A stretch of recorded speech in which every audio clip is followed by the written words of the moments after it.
Shabbat Shalom, mes très chers amis.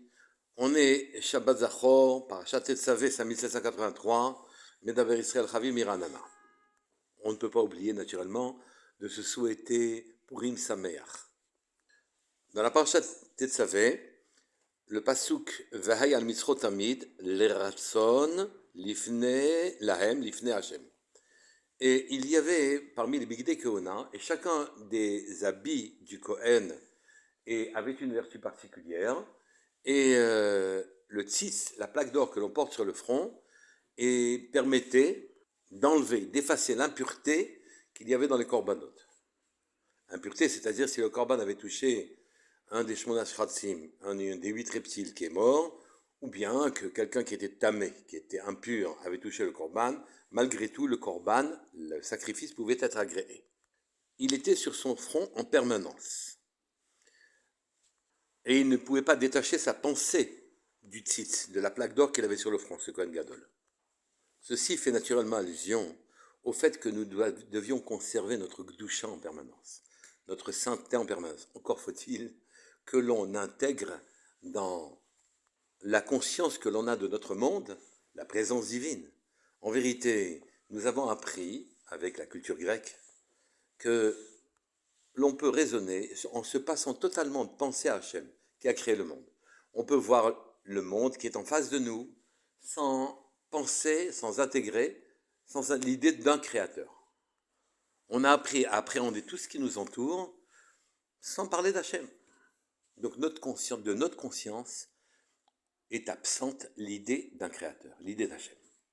Or le tzitz était là pour nous apprendre à ne pas du tout quitter notre gdusha, notre sainteté, c'est-à-dire d'avoir un lien permanent avec le Créateur. Encore faut-il qu'on l'ait en conscience. Comment faire pour que nous ayons tout le temps conscience et qu'on ne perde pas un instant dans lequel il n'y aurait pas eu de présence d'Hachem, que Hachem soit présent dans notre esprit en permanence. Mais comment faire? Pour y répondre, on ramène le premier passage de la paracha. Ve'ata tetzavé et Bnei Israël, et toi, Moshe Rabbeinu, ordonne au Bnei Israël, vaïkrou elecha, qu'il t'apporte à toi, shemen, de l'huile, zait, d'olive, zach, pur, katit lamaor, qui soit concassé pour l'éclairage, leha'alot ner tamid. Dans ce passage aussi, il est écrit tamid, mais cette fois-ci, on parle du ner, du candélabre, qui brillait.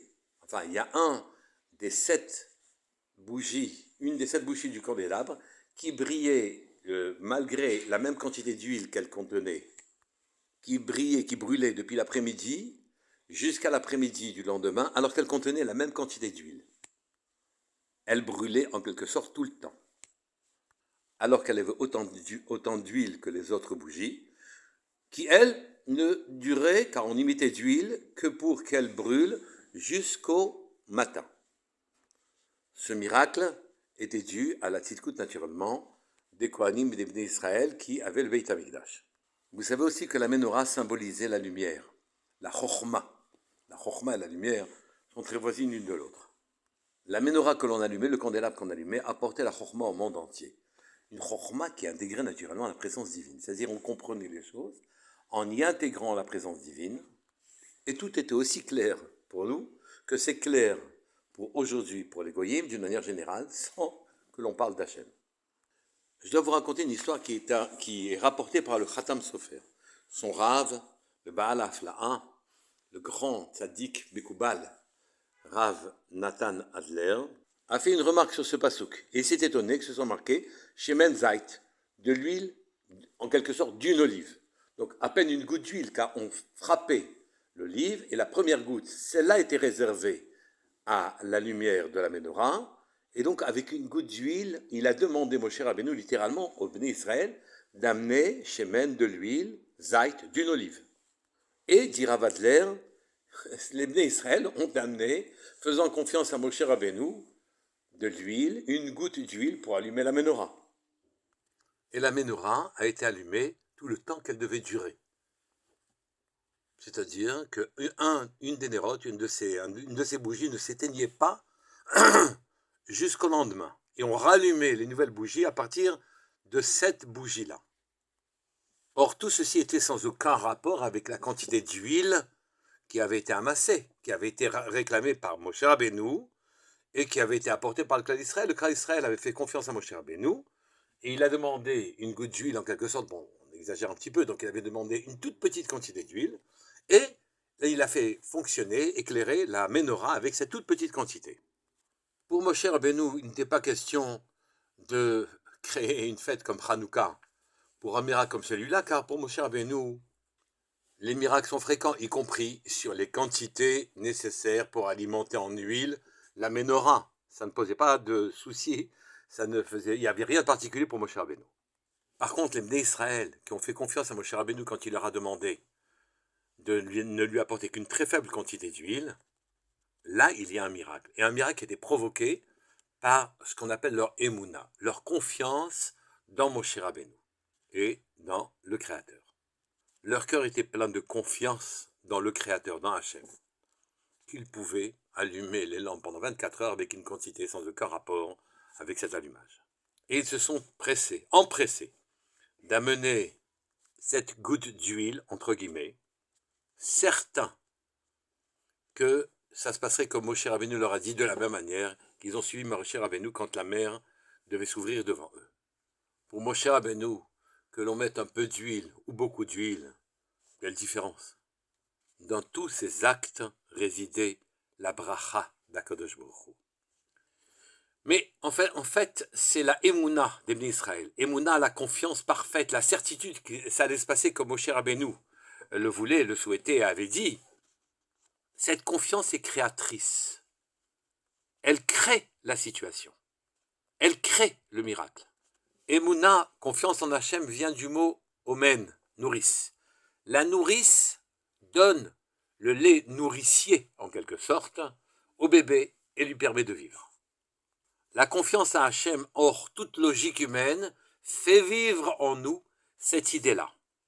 Qu'Hachem est présent, qu'il peut tout, et même s'il peut, et même si nous avons besoin de quelque chose qui sort totalement des lois de la nature et de l'ordinaire, Akadosh Baruch Hu est là pour le faire. Il est la nourrice en quelque sorte. Il est le créateur, celui qui donne le lait nourricier à tout le clan d'Israël.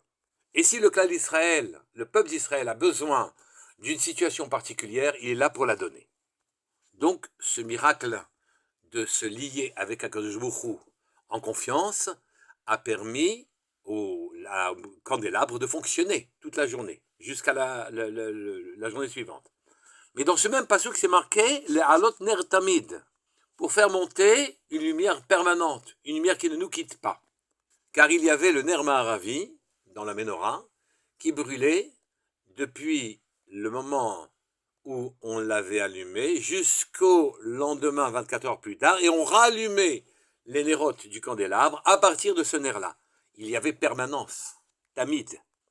Et donc celui qui, dans son cœur et dans sa tête, entretient la confiance en Hachem, pas en quantité, mais en qualité, une goutte d'huile. L'huile est ce qui fabrique la lumière, qui donne la lumière. La lumière, c'est la chokhma. Une toute petite chokhma qui serait présente, permanente, que l'on soit dans des activités de Kodesh spirituelles, ou bien, et surtout quand on est, puisque c'est le rov du temps, la majeure partie du temps, de des activités de chol, séculières, une petite pensée qui nous rattache à Hachem à ce moment-là, et que l'on se refuse de voir disparaître, cette petite lumière-là entretient en nous une émouna, une lampe, qui nous fait un rapport permanent avec Hachem. Et maintient, ce rapport, étant en rapport directement avec Hachem, maintient notre Gdusha de manière permanente. Car à partir du moment où on a, en quelque sorte, une main sur le nom d'Hachem, on a un rapport avec Hachem, la Tahara est permanente, comme si on était dans un mikvé, et la Touma, l'impureté, ne nous touche pas. Shabbat Shalom Mevorach, Kol Tuv.